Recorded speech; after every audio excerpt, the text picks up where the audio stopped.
Hey everyone, Dean here from the Feely Real Estate Group, and today we are in the month of November. It's November 6th today. We're going to go through the Ottawa real estate market, take a deep dive into all the stats, what's coming up, and what's been happening in the world of real estate in the Ottawa area. So let's get right into it.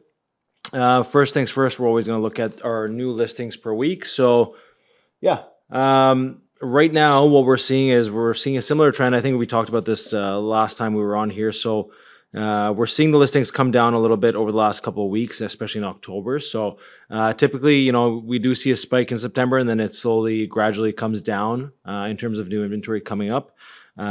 So yeah, we're seeing that right now as especially we're just below the 600 mark. We're at probably around 580 this week. And yeah, we're not going to be getting much more than this. It seems like we're probably headed towards the 400 and 200 range of new listings coming up. But yeah, that's typical for this time of year. And then we'll start next year probably somewhere in this range and start climbing again. So yeah, if you've been looking on the market or been actively looking, you'll notice that as well. Like we're really going to see things come down to a bit of a halt. Just because of the holiday seasons, and typically that is the slower time period. A lot of buyers are trying to either move right now or move before December, before the holidays, so that they can be settled in with their family and spend the holidays in their new home. If you don't see any activity during the month of December, it's going to come back usually in January. So yeah, next thing we'll take a look at is the sold. So the sold, they're kind of squiggly the last couple of weeks. So it's been up, down for the last couple of weeks. That is a pretty much very similar trend to what we see typically. This was one of the busier falls that we've seen in the past couple of years. Like as you can see here, like our summer was, we had a bit of a high here of 500 sales. Kind of March, April, May-ish area. We were floating in that range, and then we went down for June, July, August. September things went up a little bit, and then we've been kind of up, down, floating around the 350 to 420-ish range.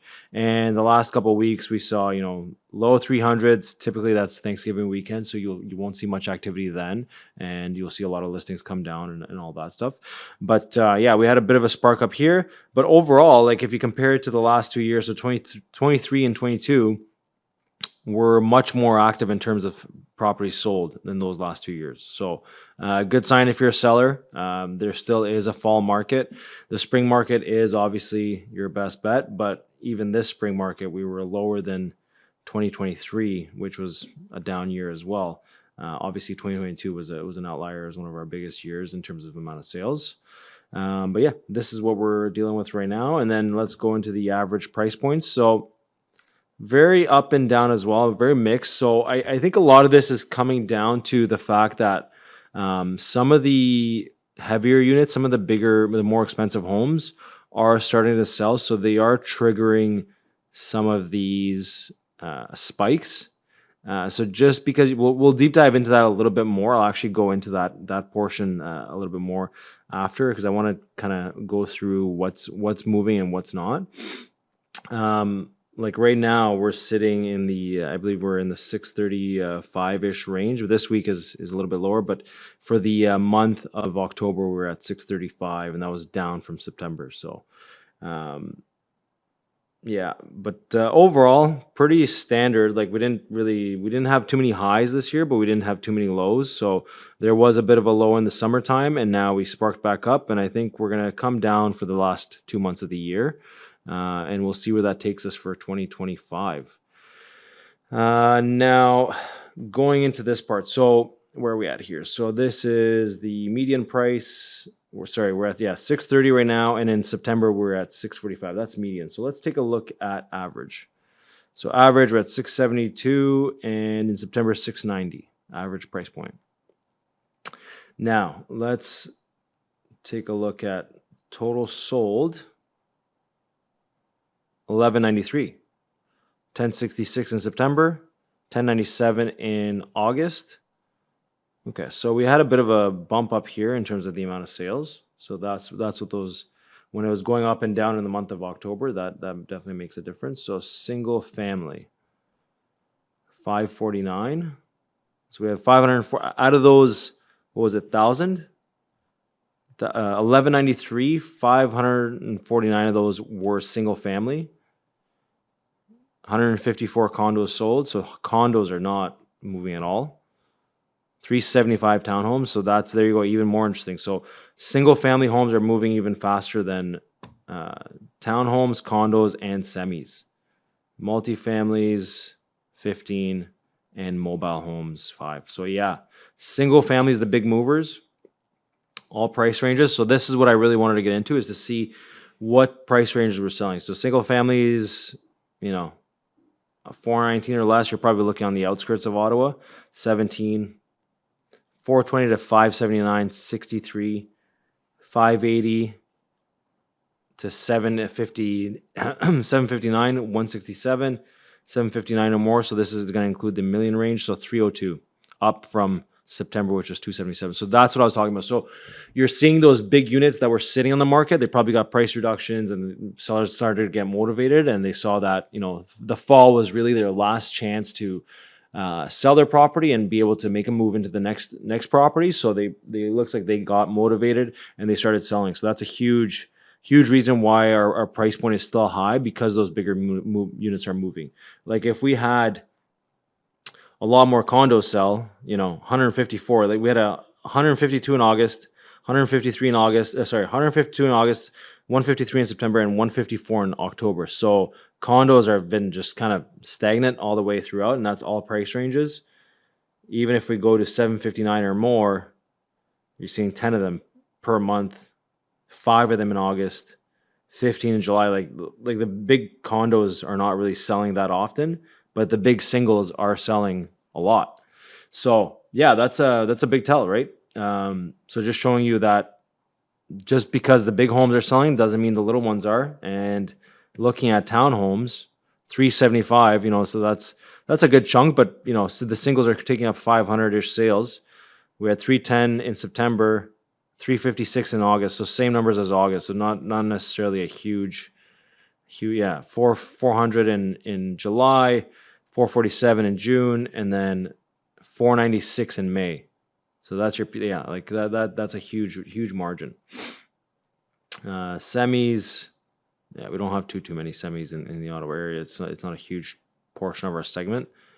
Yeah, 94, 68 in September. Yeah, so these do kind of get a little bit pricey, but let's take a look at days on market. So days on market median, let's go to the average. So average days on market right now is 29 for the month of October, down from 31 in September. So yeah, things are starting to pick up. Obviously, if your home is listed on the market right now, this is literally your last push, or you're probably going to be selling it, you know, at a price you probably don't want in November and December and January, as the market slowly starts to pick back up for those new months. You know, we were at 31 days on market, 31 in August and September, 25 in July, May 21. Yeah, like this was big differences, right? And like last October we were at 29 days. 29 days. So very similar. And this is going to start climbing. So November 30, 31, January 45 days on market. Like that was like super slow January. 32 days on market in February. And 21. So that's what we're going to see probably, right? We're going to see this go up one more time and then kind of start raising even more. And we'll see what happens in January. I don't think we'll hit 45 days on market in January. I think that's a little bit high. I think probably somewhere in the mid to high 30s probably makes the most sense from what we're seeing. But again, it's all relative, right? We'll see what happens. We got another rate announcement coming in December. That's the last one for the year. And if there's no inventory in January, which there typically isn't, we'll see what affects that, right? Now, homes for sale. Right now, we have 179 homes for sale. In September, we had 183. Sorry, I'm looking at semi-detached. Pardon me, guys. So all property types. 3571. So let's go back. Let's go back to that. Days on market. Average days on market right now is 36. 35 in September. 37 in August. 31 in July. And what did we see? We saw 51 in January. So this is all property types. I was looking at semis. Pardon me, guys. But yeah, we're at 36 up from 30, 35, 30, yeah, like it's all very relative here, the last 3 months, very, very similar numbers. But yeah, we're going to see this probably climb up. Now I got to redo my number. I think we're probably going to be heading somewhere around the low 40s. I don't think 51 seems high. Basically 2 months to sell your home. Is it going to take that long? I don't think so, especially with the fact that the rates are down and they're coming down, and it looks like we're going to be coming down even further. So that'll show some positivity in the market.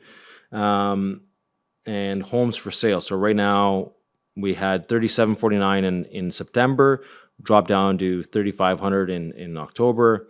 This is probably going to head down even more. Probably we're going to hit the 3,300 mark as things start to sell and less listings start to hit the market. But yeah, like this year we had our high in 3,700 in May. Yeah, like let's see last year. So last year in November we had 2,900 homes. October we had 3,239, and then yeah, so we're up from last year. So there's more inventory from last year, but is it going to go up? I doubt it. It's like we're probably going to be coming down here. I think we're going to hit closer to the 3,000 mark. I don't think we'll be at 2,900 for November, and then December I think we'll be probably around 2,500. Again, these are all guesses, educated guesses, but I don't see I don't see us going too far down. We'll see what happens though. And then let's take a look at new listings. So total new listings in October, we hit 2,134. So 2,100 new listings hit the market. 2,300 hit in September. And what did we see? So last October, we had 1,900. And then in September, we had 2,300. So 23, yeah. So we're up from last September as well with new listings. So again, all good signs if you're a buyer. If you're a seller, you really got to be, you got to set your expectations as what is the market value. And the market value right now is moving. I'm seeing it a lot with my clients. We're going out to do showings, or we're getting offers on listings that are not at the number we want, but we're also not priced at the market value. Maybe we're priced a little bit over. And again, these are all things that we have to take into account. Is what's your timeline to move? Do you want the home sold, or do you want to be sitting on the market? If you're looking to be sold in a timely fashion, which is less than a month, less than 2 weeks, you got to be priced at market or just slightly under, just to make sure that you get that exact number and get the property gone, right? Like you don't want to see your property sitting for 30 days, 35 days, 40 days, and then you're finally getting an offer and then it's not exactly what you're looking for. So yeah, these are all things that factor into pricing and how quickly your unit will move. Month supply. So we had 3.7 month supply in May, June. Then we started coming down 3.6, 3.4. We came up in September, which makes sense. And then now we're down to 3.3 months of supply. So again, typical for this time of year to be going down. If you're a buyer and you're not seeing the homes that you want out there, this is kind of that time period where you're going to see I call it like clearance pricing, right? So you're going to see all homes that haven't sold yet for this last portion of the year. But are you going to see the nicest and best homes? Probably not. Those people might be waiting for the spring market to showcase their home properly. But also, a lot of people don't want to move in the winter. So the nice homes, maybe they got families and stuff like that, so they want to hold off on listing until the spring or early March and stuff like that. So it's going to be a bit of a mixed bag in terms of what you're seeing out there compared to what what we saw in spring and compared to what we saw in the summer even. The inventory is very, very different. So yes, there's going to be a pricing difference because of that, and you'll notice that in the properties, right? So can you get a good deal? Yes, absolutely. Is it going to be the right home that fits your family? That's the question. I think those two are very important questions when you are buying a home. Is can I get my best bang for my buck? For sure, you always got to try and get the best value for a home, but ultimately, I think it comes down to, does the home make sense for you and your family? Is it the location right? Is the layout right? And is it in good shape? Those are huge things you gotta talk about. Percentage of list price. This has been pretty stagnant throughout the year. We've been around the 97, 98% mark. We hit 99.1. So this is the amount of how close to the listing price on average are we getting. So I was looking at medians. So Let's take a look at averages here. Yeah, 98. We dropped down here to 97% in December of last year, but pretty much this year we've been, we touched 98.9 at our high, so 99%. So that means, how many people on average are paying the asking price? Most of the time they're paying just a little bit under. There are some cases, if it's priced under market, it will go over the asking price, but that's a very small number compared to the average of homes out there, right? So typically you're seeing this. And then the other thing I was going to talk about is the original list price. So the list price and the original price are two different things, right? So because we can list a property on the market for, originally at, let's say, 600, right? And 30 days go by, then we cancel it and relist it at 575, right? Now somebody can come and pay 575, right? But that's not our original list price. That's our current list price. And this is that take right here. So 97% of original list price. So that's exactly what I was talking about, is a lot of those sellers, yes, they did get motivated. They dropped their price, reduced their price, they priced appropriately, and they're getting, what are they getting? They're getting 98.1% of that list price, but of the original price, they're getting only 97%. So there's a percentage difference there, and that makes up for the fact that you're adjusting your price and all that stuff. Shows to sold. So this one is super important. Again, this one, I always talk about this, is how many showings do you need to get your home sold? Typically, in a good market, you want to see 10 showings to sell a home, right? So 10 showings, you should be getting an offer, and if you're getting those 10 showings within the first week, you probably have a home sold. If you're getting 10 showings over a month, you're probably not getting any offers at that point, because it's too long of a distance for people to get excited about it, right? If you have 10 showings in the first 5, 6, 7 days, great. That's great. That's a great start, because you've priced appropriately and you're seeing the demand come in, right? And then this ties into the shows to sold, ties into the shows per listing.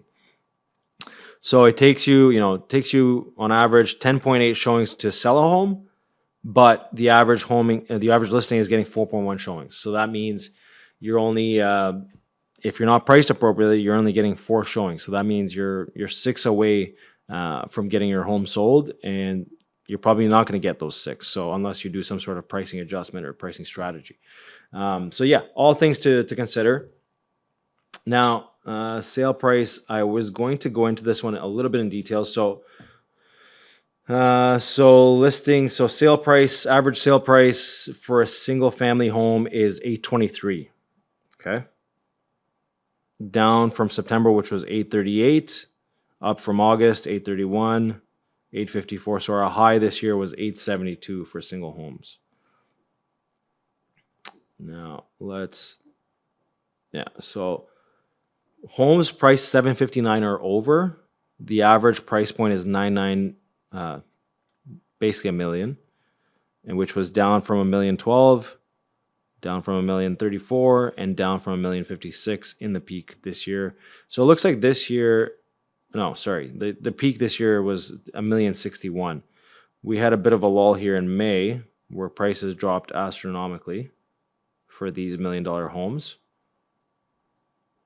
And let's take a look at something, new construction. So single family new construction homes, this is what's on market. So the average price point is $978. So even those, if you're looking at new construction, even those are going to be priced more aggressively now than they were before. Now let's do all price ranges, $917. Now let's take a townhome. So I know a lot of people do consider new constructions as one of their best options. Now it is a good option, especially if you're a young family and you're looking for something to grow into.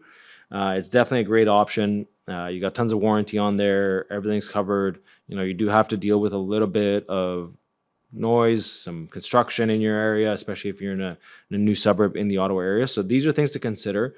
But yeah, your average price point right now in October is $595 for new construction, right? If we look at previously owned, you're at $540. So there is a bit of a difference there for sure. Is there more value in a home that was 3-4 years old? Now factor this in too, right? Previously owned means 1 year old, 2 years old, 3 years old, which are all still great homes. and still have some warranty left, depending on which warranty you're talking about. So again, all things to consider. But if you're looking at new construction, you're about 50 grand, $55,000 more, right? On average, yeah, $55,000 more for a new construction. Or do you go and you get something that's a year or two old? I'm kind of split.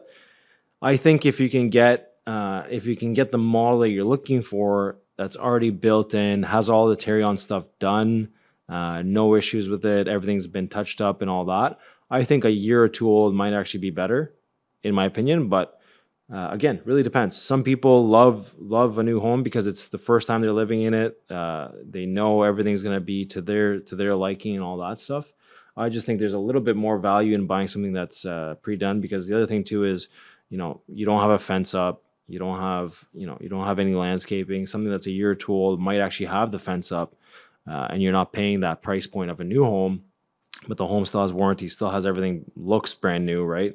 Has the fence up, maybe has some landscaping, maybe there's less construction in that area too, because that's a big thing too, right? If we're talking about the suburbs, Canada, Stittsville, Barrhaven, Riverside South, Finlay Creek, Orleans, you're gonna be in, especially if you're in those further out areas where they're just constructing new stuff. That you're gonna be in some areas where there's lots and lots of construction. Like I was in Finlay Creek yesterday, and it was like they're redoing all of Bank Street. Like it's crazy, but it's all needed for the expansion of the city, and it all makes sense, and I get it. But those are all things that you kind of have to deal with a little bit with when it comes to new construction and newer areas, right? So just something to keep in mind.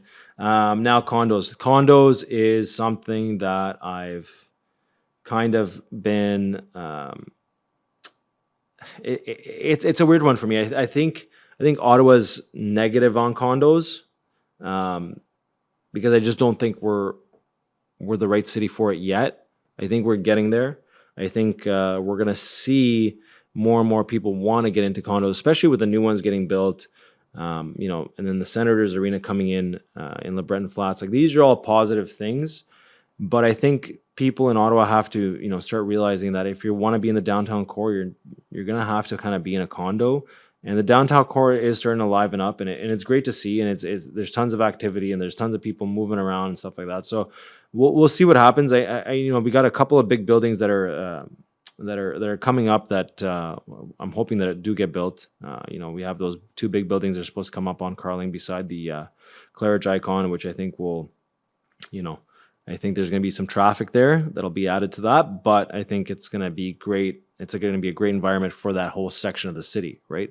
Like, you got tons of stuff there. You got Little Italy, you got, easy access to the highway. The new hospital is being built there. So there's a lot of stuff to be looking at in the Ottawa market. Like, this is, we can do a deep dive all we want, but there's so many different questions and about locations and all that stuff. Like, we're really expanding a lot as a city, so it's very interesting to see me. I mean, it's interesting to me because I've been here since 2002, and I've watched the city grow. Like, I grew up in Barrhaven when it didn't go past Strandherd, right? Like, you had two builders that were building pretty much everything, and that was it. And then once you got to Strandherd Drive, there was not much there. And then a couple of years later, they built some more shopping there, and then they expanded. So yeah, and then now I'm living in Orleans, and it's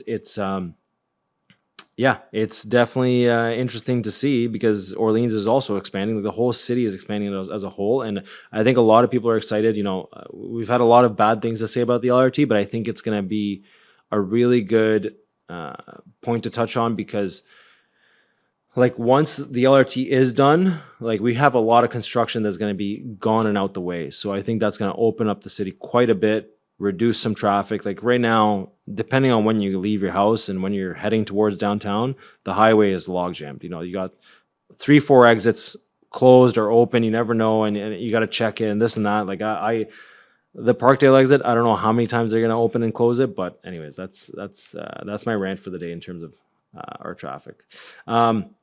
But yeah, one thing I was going to talk about is, we got rates, rate announcements. Okay, so policy rate announcements. So we have, what do we have? So we have December 11th, our next rate announcement, and then we got January 29th. So interest rate and monetary policy announcements. So that's going to be our interest rate announcement in January, as well as the inflation rate. So this is going to be a big key factor in what happens in the first quarter of 2025. So the huge one to watch out for. This one is what I'm really waiting for. The December 11th announcement, I don't think we're going to see too much movement. And maybe I would hope that we just stand still at whatever rate we're at right now. But we might see a 0.25. If you see 0.5 drop, I don't know. I'm skeptical on that, but I think a 0.25 or no movement makes sense for the month of December. Like there's no need for it. I think we're heading into the holiday season. I don't think it's just I don't know. That's just my opinion on it. But everybody's getting their big credit card bills in January, so this is a time where we'll have to see what is the inflation going to be, because a lot of Christmas shopping does inflate it's holiday shopping, right? So you got to factor in Black Friday in November, so tons of spending there. And I think this Black Friday is going to be, I'm not an economics expert, but it really does feel like things are starting to come down a little bit, and you're starting to see deals out there on certain things, on certain consumer items.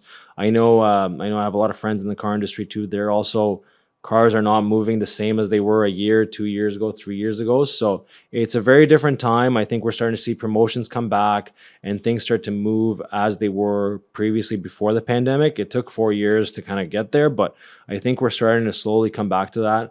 And we'll have to watch to see what happens with that inflation. I think we're at 1.6 right now from the last announcement, which was October 23rd.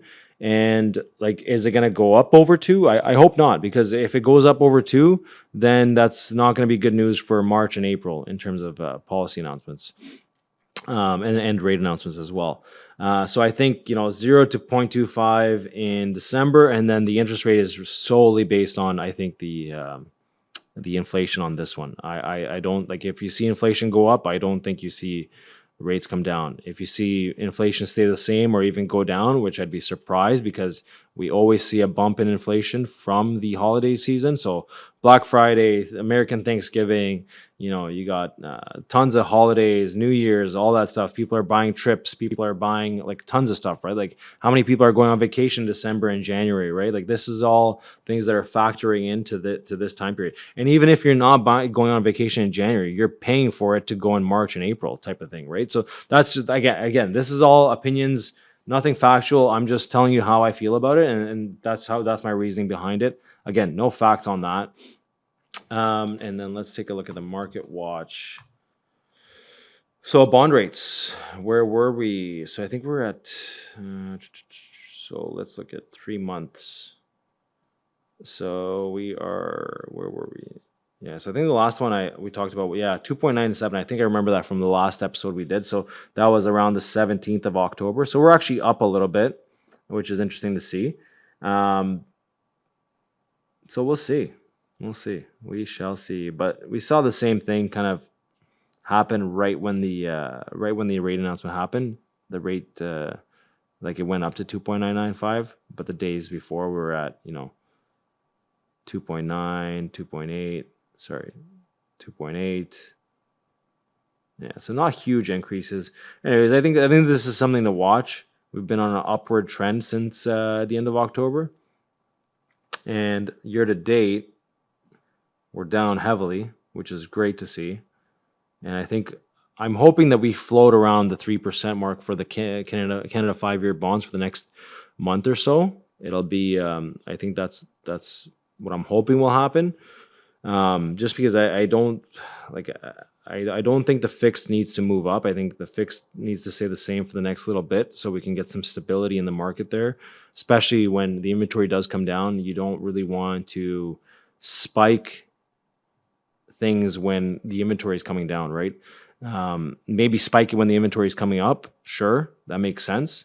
But when we're losing inventory, which we're going to be losing in November, December, and January, I'm already seeing it this month.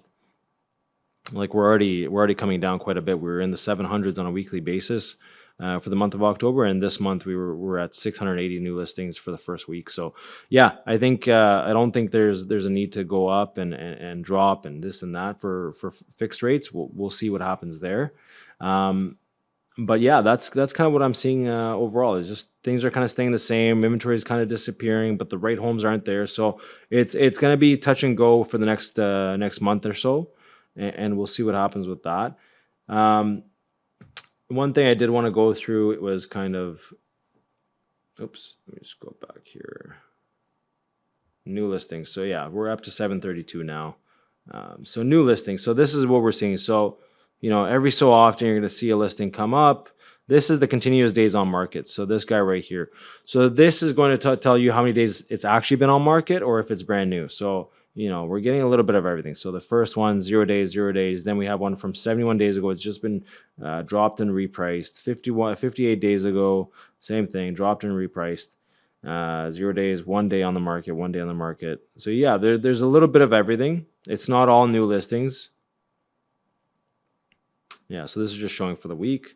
Now, the other thing I wanted to go into was the recent sold. So I always look at this on a 7-day trend. I always track it on a 7-day trend. So let's take a look at this. So again, very, very few firm sales. There's 1 and 2 firm sales. So what sold firm and why did it sell firm? So this is a new build, it looks like.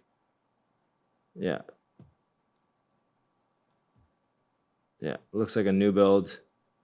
So makes sense why it sold firm.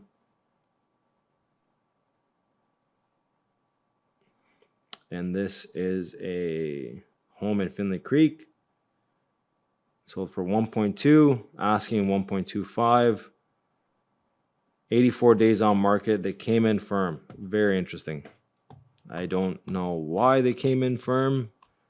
It's a 2018, so there's definitely cause for asking for a home inspection. I'm not sure why there wasn't one done, unless they did one ahead of time. I'd be very surprised at that too, but who knows, right? Large home, nice lot, backing onto some greenery. Can't really see the backyard. 45 by 98. So yeah, something like this. Like if you're living in Finley Creek and you got something similar to this, there you go. There's a perfect example. It's a 6-bedroom home, 5 bedrooms up, 1 in the basement, five bathrooms total, four fulls, 1 partial, 3 en suites, 2-car garage, two singles basically. Yeah, that's sold for 1.2 flat, and that's So that's on Fiddlehead. Now, what else we got? So the other one was that. What else do we have here? Okay, we had another one here on Union that sold firm. New Edinburgh, doesn't surprise me. This area, so it sold for 1.17 firm and listed at 1.289. So yeah, like something in the millions, like to get 100K off, 50K off, it doesn't seem that outlandish, right? This one I was watching for quite a bit, but this is something that does need, looks like it does need some. Yeah, like there's only 4 pictures, so I'm assuming this needed some sort of renos on it. But yeah, 1.289. If you're owning that property, 1.289 in New Edinburgh, the home is a 1922, 5-bedroom, 5-bath, and somebody offers you 1.7 firm, you don't have to think about it ever again. I mean, that's not a bad way to look at it. Champlain, this is in Clarence, Rockland. Actually, I showed this house a bunch of times. Nice place.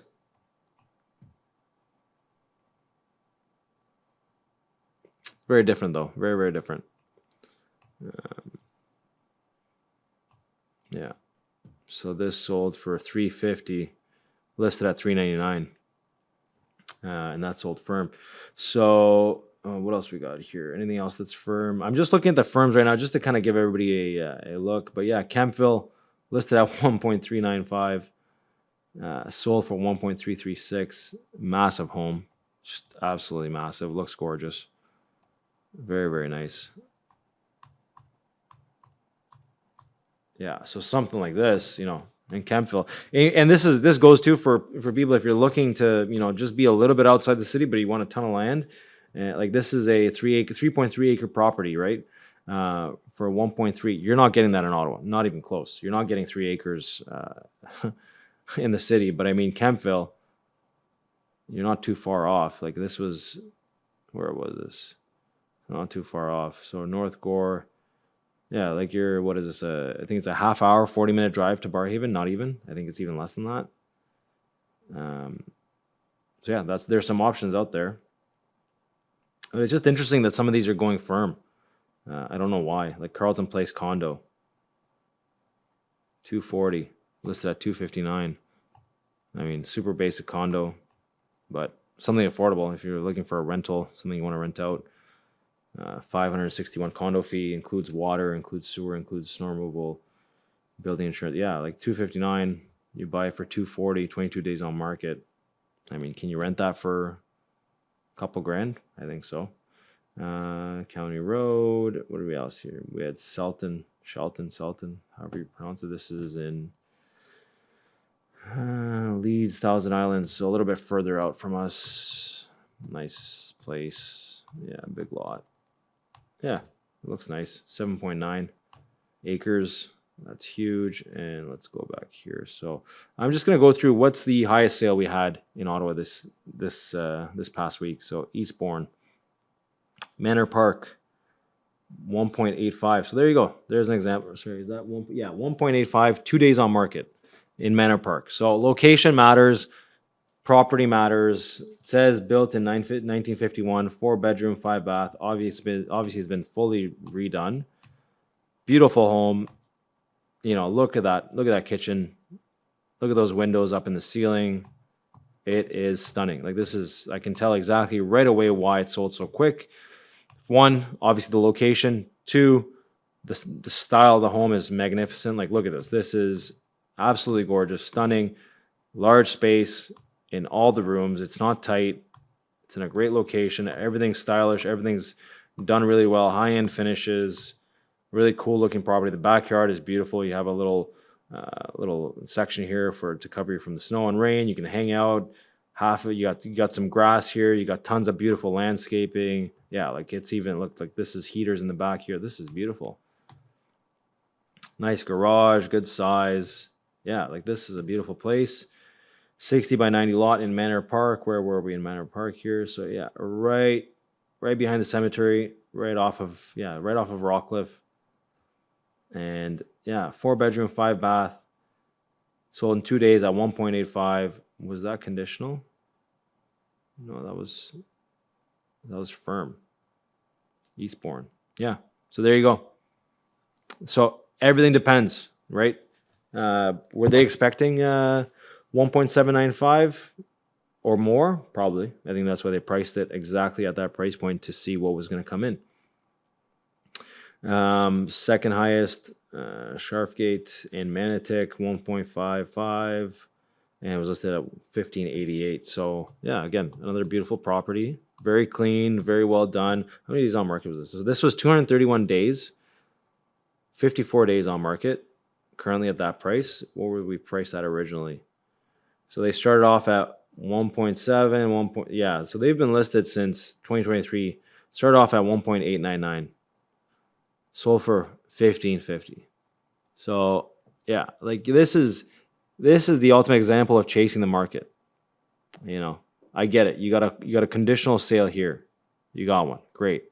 But where did it go? It came back onto the market 5 days later. So who knows? Was it a buyer issue? Was it a home inspection issue? We don't know, right? But this is like the ultimate worst case scenario. You don't want to be on the market for this long, right? Like you're 1.899, so 1.9 million. You're sitting at there for 30 days. You get no action. Then you drop it to 1849.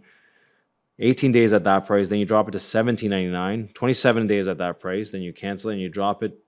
And you come back on the market at the exact same price. You stay 42 more days in January of 2024, right? So you're in the market where it has the least amount of inventory. And then you cancel it again and you list in March, which is the peak of the market, which is where you're going to get the best price. You're going to get the most amount of action, the most amount of buyers, and you stay at that same price. You've been at that price for the past, 5-6 months basically.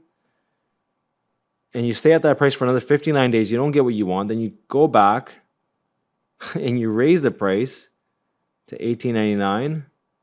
So it was a mistake, obviously. So they listed it at $18.99 and they price decreased it to $17.99.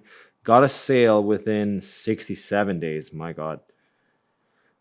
So now you're middle of May, you got a conditional sale, and then you come back on the market, then you cancel, and you list at $17.49 as a new listing, and then you cancel that, and then in, what is this, August or July, you relist at $15.89, then you cancel it in August, and then you come back in September with the new market at $15,888, and then you sell for $15,550. Sorry, $15.50. So there you go. Just chase the market for a year, basically, just to get to something that's $300K less than what you had listed at. Could they have gotten higher if they had listed at a lower price originally? Could they have gotten 1.7? Maybe, right? Like, let's say you listed that property at 1.7 or 1.65 to begin with, right? Like, these guys didn't buy, like, I don't know their financial history, nor do I know anything about them, but this is the history since the property's been on market, right? So they didn't buy during the peak. They didn't buy during pandemic. They bought this originally in 1999. So you've owned the property since 1999, and then you overlisted it. You waited a year and you didn't get your price, and you got $300K less than what you had originally listed, or $400K, whatever the number is. It's just outlandish, right? That is your worst case scenario. You don't want to be doing that. You don't want to be chasing the market. You want to be like these guys, right above them, listing at a market price or slightly below it, and somebody brings it over the market and sets the new standard because the home was showcased properly, looks great, all these things, right? So this is the best example. If you're a seller out there and you're looking what's working, again, this isn't going to work on every home, but it shows, right? Like maybe they were expecting 1.795 and they got 2-3 buyers in on the first few days, and they love the location, because in Manor Park, you're not going to get this many amount of homes come in, right? Like if we're looking at townhomes in Barrhaven, Canada, and Stittsville, and every other suburb, that's a very different strategy than this. But if you're looking at something unique and you're thinking of either, do I want to try and fetch a price that's really high for the neighborhood, or do I want to price it at market and see what happens? I always say price at market and see what happens and go from there, because pricing it over and trying to get this outlandish number, I have rarely seen it work. Like this one too, 222 days. So we just looked at one over 331 days. Pinawa Circle, where is that? Is that Stonebridge? 1.279. So 1.250. Okay, so not a huge issue. Nice-ish home. Like it's dated. It's a 2013 Monarch build. It's nice. It's huge. It's really big. Everything's pretty original. Like there's no updates throughout. Basement's been finished. Like it looks good. Backyard's decent. Backs onto some greenery, so that's nice. But let's take a look at the history. So you listed at 1.449, right? Not even a single conditional sale in here. So why were you pricing at 1.449 and then you sell for 200K less almost a year later? Like these are all big question marks, right? Like how are you chasing the market? Like no, sorry, I misspoke. So listed for 1.449 in 2022, August of 2022, possibly one of the worst times to be selling your home. Dropped down to 1.339. Sorry, 1.399, canceled, then came back on the market at 1.369 in March of 24. Dropped to 1325, canceled, then dropped to 1299.9, then dropped to 1285, dropped to 1279, and then finally sold at 1250. So again, could this have been avoided if they were just listed from the get? Like there's huge gaps here, right? Like these are all days on market. So you waited 30 days to do your first price drop by 25 grand. Obviously not enough. Like I would have probably, like I like looking, again, these are all opinions. I'm not talking anything factual. Like I'm not trying to be super critical, but I'm just looking at these things as a whole. And it's just like, 30 days on market. It took you 30 days to react to your property not selling. You should be reacting within the first week or 2 weeks max, right? If you're not getting, like, if you didn't get a single showing for 30 days, that's craziness. You should be getting a showing every couple of days, right away. That shows people that are interested in your property. If you're not getting any showings in the first week, red flag, instantly red flag. You gotta adjust, right? So I would have adjusted in the first 2 days or first 2 weeks, sorry. And the fact that you didn't get let's say for example we didn't get a single showing in the first 30 days.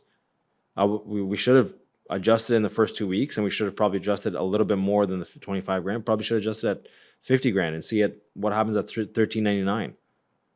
You know, it expired end of the year, came back on the market in 1st of January, didn't go anywhere. Yeah, like these are all, again, you gotta look at what you're dealing with, right? Like I didn't do any comparables, nothing like that. I'm just looking this very raw, but like think about it this way, right?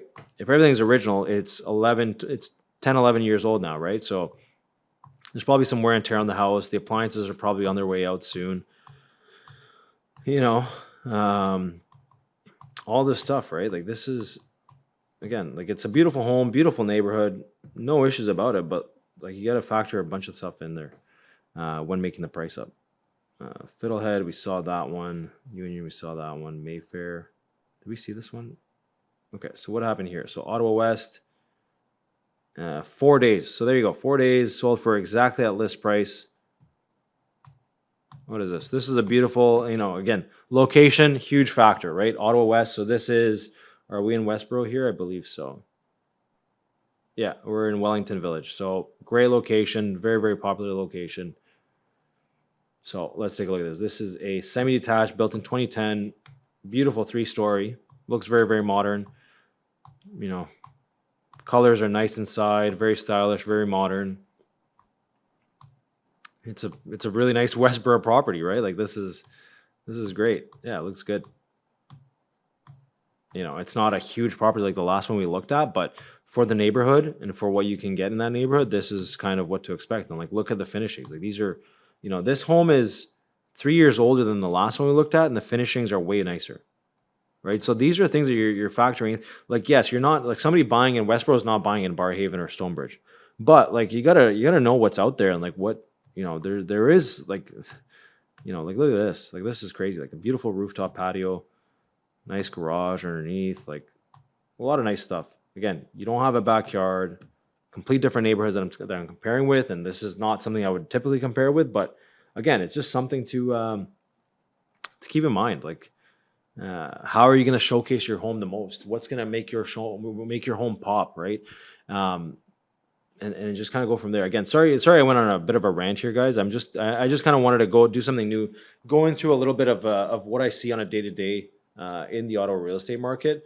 And that's kind of what I do. I go through the recent sales, what's happening. If I ever see something in a neighborhood that I know, or I have clients in that neighborhood, I always try and update them on what's happening in that neighborhood so they can see what's happening on a yearly basis, monthly basis, weekly basis, right? Like it's one thing to see a big sale happen, but what about the 5 other sales that didn't go through? Or what about, why did that big sale happen? Well, it happened because it was the best property in the neighborhood. It was priced appropriately and it sold quick, right? Whereas, maybe you had 5 other neighbors that weren't priced properly and just sat on the market for, month, 2 months, 3 months, 200 days, like we saw some of those. So anyways, I just wanted to do something a little bit different, a little bit more of a deep dive.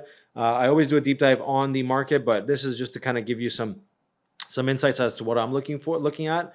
And comparing with, right? And just kind of I'm trying to teach myself on everything that is out there when it comes to the real estate world. So I'm just looking at everything as a whole.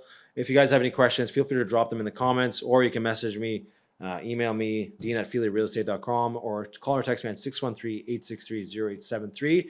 And that's a wrap for today. I'll see you guys next month, and we'll do so next month's our, I guess, year end. So we'll take a look at the year end. That'll be a nice one.